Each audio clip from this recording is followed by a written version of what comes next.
Fishing communities from iQoliqoli, Cokovata and Macuata have decided to work towards placing a ban on a fish species for a year to improve depleting fish stock.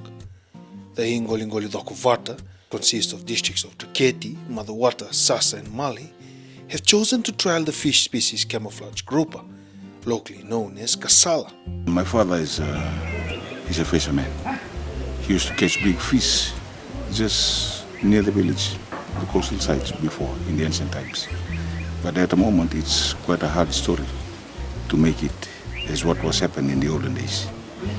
By the time they used to catch sanga, say around 50 kg, that much size of fish before. But nowadays it's very hard to get those kind of fish. It is that it's a great difference from that time to this time now.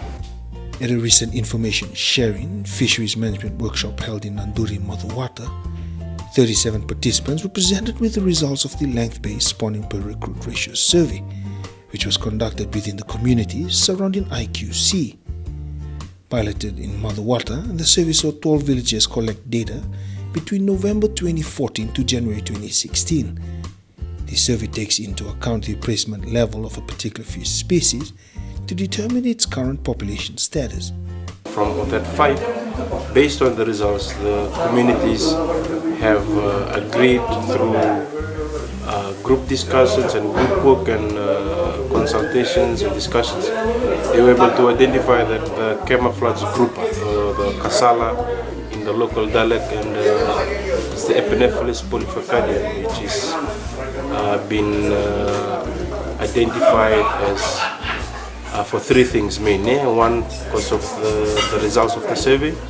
Two, because it's a commercial species, it's of high value. And three, they normally use Kasala in their functions and important events.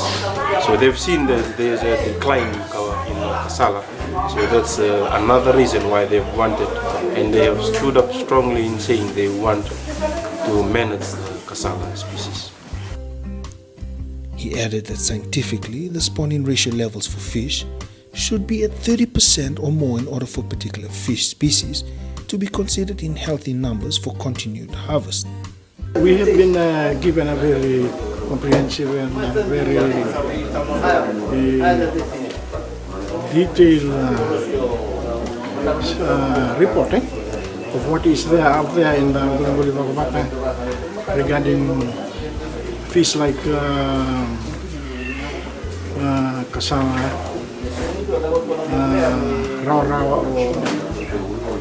and those fish that their spawning percentage has gone very low, some to 11%, like Kasala at 11%. Fisheries expert and founder of the LB-SPR survey, Dr. Jeremy Prince, says this survey puts a positive spin on fisheries management in Fiji. Not only can we, with our assessments of how much spawning is going on, we can inform the government about whether management is working or not working. At the moment it's not working. But we can also then make recommendations about what size the fish should be if you want to be sure that they do at least that 20% spawning and more. So this way we could, there are existing size limits, but when we look at them, most of them don't even protect the breeding size fish, so they're way too small. But now we're going to be able to make recommendations to government, so then we set the size limit so that the fish will complete the minimum amount of spawning necessary before people are allowed to take it. And so that information is already of great interest to the Fisheries Department. WWF Pacific is working with the Ministry of Fisheries in replicating this data collection survey throughout the 4 divisions. The Ministry has taken a step forward in replicating this program throughout the 4 divisions of the whole EEZ, Economic Inclusive Zone. And so here in the Northern Division, I'd say that we are starting it off in the beginning of the Great Sea Reef. So we can cover the whole area of the Great Sea Reef, in addition to the Cokovata, which encompasses most of it in the Northern Division. For 2017, communities are working on implementation.